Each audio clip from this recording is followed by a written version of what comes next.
In today's 26 minutes Dakar, in the bikes, Lopez on full attack. Can he win his fourth stage of 2013? In the cars, it's a day for the two-wheel drives, but will it be the Robbie Gordon Hummer that's fastest? In Dakar, people, we meet an unlikely team, a Norwegian and a Guatemalan. And on Inside, we go on board with the latest action from our onboard cameras.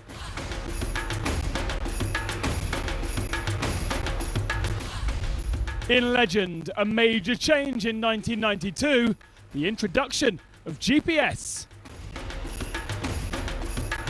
All the news, all the action on this 26 minutes Dakar, Copiapo to La Serena.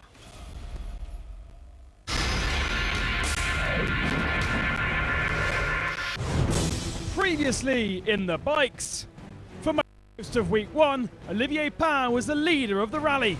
But on stage 9, he fell twice, putting him way back. Having won stage 5, David Castor moved to rally lead. But on stage 9, he hit a cow and is totally out. For Cyril Desprez, gearbox problems looked to end his chances, but he fought back and is now rally leader.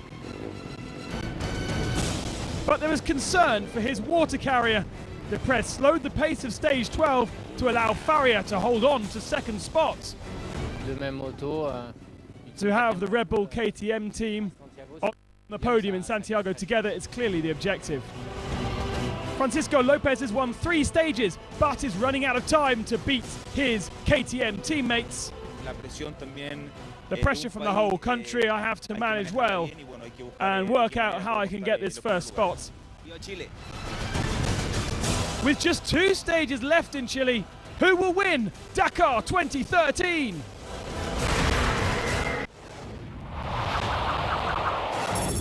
"380 kilometers is the length of the penultimate stage of the rally, taking competitors to La Serena. One more time then to play in the dunes of the Atacama Desert.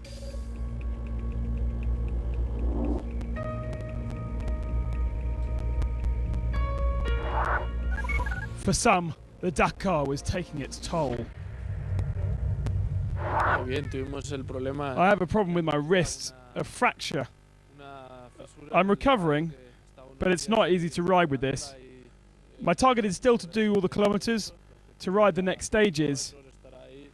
And to be honest, I think we've had a good rally.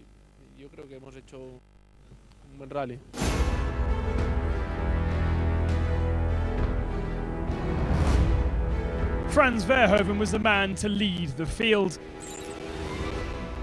There was a bit of everything during this stage, but the dunes were to catch the Dutchman out.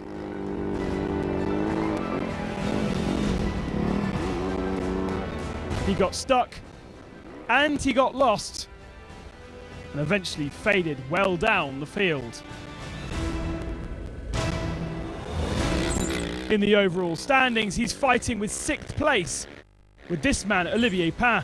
There is also the rights as the best Yamaha rider, and due to Verhoeven's mistakes, Pain has regained that spot after finishing 8th today.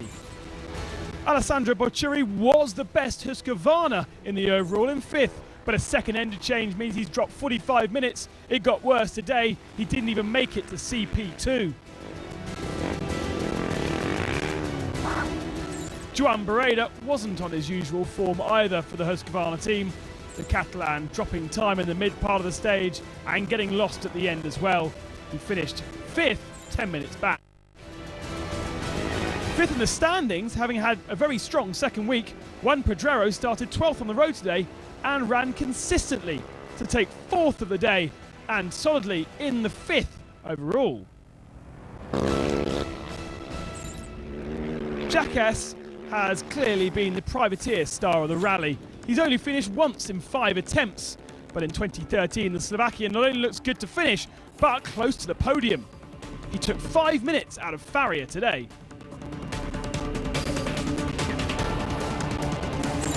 Of course, Ruben Faria had to start at the head of the field, a clear disadvantage.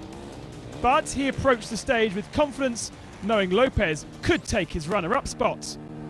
And indeed, Lopez was flying early on, pushing to take time out of Dupre as they went through the first half of the special. Amazingly, they were on totally different parts of the road, Dupre starting 10 minutes back. And at the end of part one, they were equal on time, just a few seconds between the two. The man who was fastest over the first part was Kurt Caselli. The American starting well back, proving without a roadbook he's super fast, but he had problems at the end.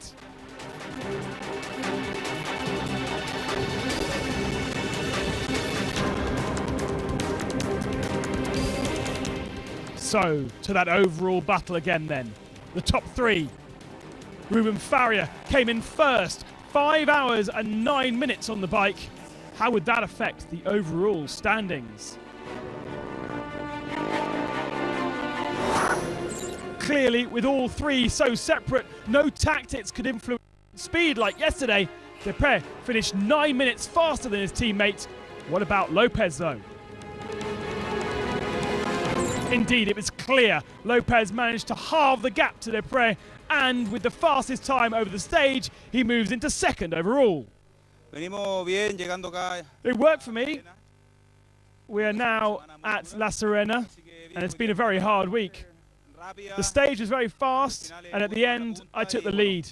It was a good day. Indeed it was. Lopez beating Dupre by 5 minutes. Gonçalves was third on the Husqvarna, then Pedrero and Barreda picking up that fifth in the end. And it has changed the overall. Lopez up to second, just 8 minutes back from Dupre now. Faria drops to third, Jacques in fourth, and Pedrero fifth.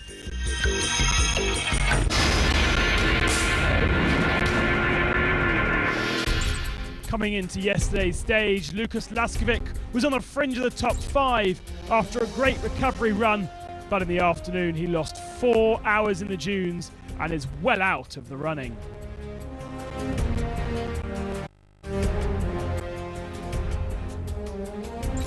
Another star to falter at the start of the week was Sarel van Biljong with mechanical problems. He'd won in week 1 and he managed to win today.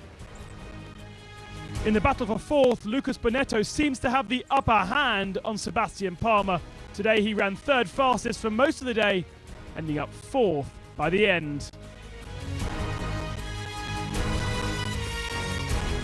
Ignacio Caselli was safe to pick up second when the rally finishes in his home capital, but he desperately wants to celebrate a second stage win on home ground. Today it was not meant to be.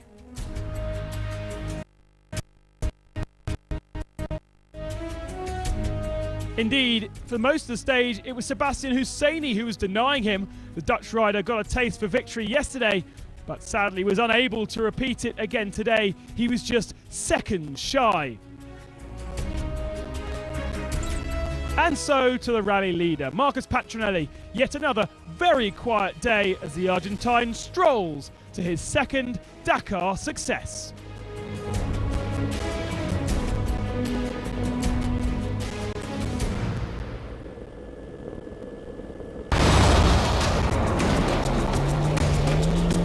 Coming next in the cars, a two-wheel drive day. Shishri and Gordon go head-to-head, but who will take victory?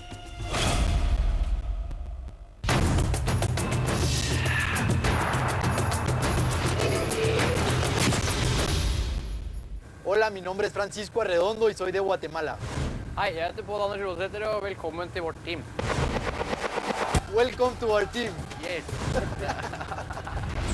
This is Team Guatemala, one of those improbable meetings that only Dakar can deliver. Francisco Arredondo and Paul Anders Ulvaseta.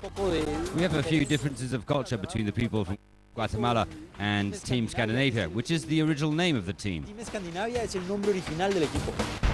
The story of this astonishing partnership began in Africa in 2006. I remember the first two years he could start maybe 6 o'clock in the morning and arrive the next morning 4 o'clock. The bike was destroyed, you know, but he had like 2-3 hours to get back to the start. Entonces me dijo que He estaba asked me, haciendo ahí. "What are you doing here?" Y en ese momento He took me care of agarró, me, me made me levantó stand up y and fed me me tuvo que because dar I de couldn't even stand up. podía I levantar kept on racing, and para seguir la finally etapa. I finished the stage Esa and the misma noche Dakar. continué y finalmente logré terminar la etapa y el Dakar. Since then, they become more than just teammates. Conozco su familia. I know his family. I went to Oslo in his house. I know his children, his father, his sister, his mum. Su hermana, su mamá. He was freezing a lot. En el In 2010 2010, he organized a press conference at home. I was with all of Alceta in Oslo. I was hiding behind him, and I was proud of when he presented me as his teammate. I said, "Hello, I know him so well." Saludé, o sea que los conozco muy bien. Who could imagine the mix between a Scandinavian and a Latino American would work? But that's the Dakar. What can you say? You go up like 3 o'clock, 4 o'clock in the morning, and he's coming out and get up, and he's always smiling. Good he's not the rider, huh? Saludos. Con There are pocas only a few personas, people you know in your whole life, pero en un but on a Dakar, compartes, you share. miras a la persona en You su see the mejor people in momento, their en su best peor moments momento. and their El worst Dakar moments. une a las personas. The Dakar unites people. Desde el 2006, Since eso 2006, realmente we have hemos lived vivido many muchas things. cosas. Who wants to drive?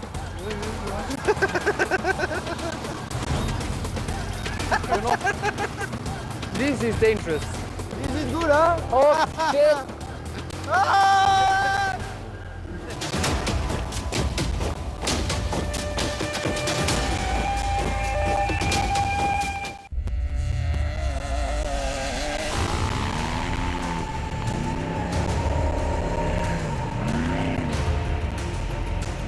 Yesterday's stage was expected to be the toughest, and for many, there were serious struggles in the Copiapo Desert.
Previously in the cars, Nasser Al-Attiyah started incredibly well, flying over the first few stages. However, on stage 9, the car failed. He's out. Believe me, we come next year very, very strong. Stefan Pederhansel now has a healthy gap in the lead of the race, but needs to manage the challenge of the terrain.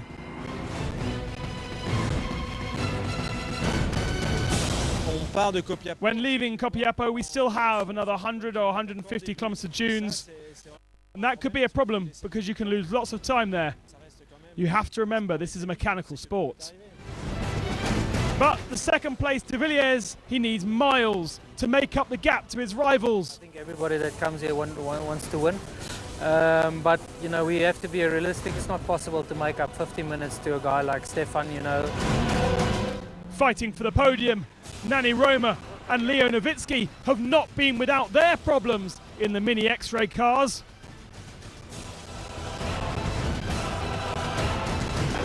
But who will end up in third?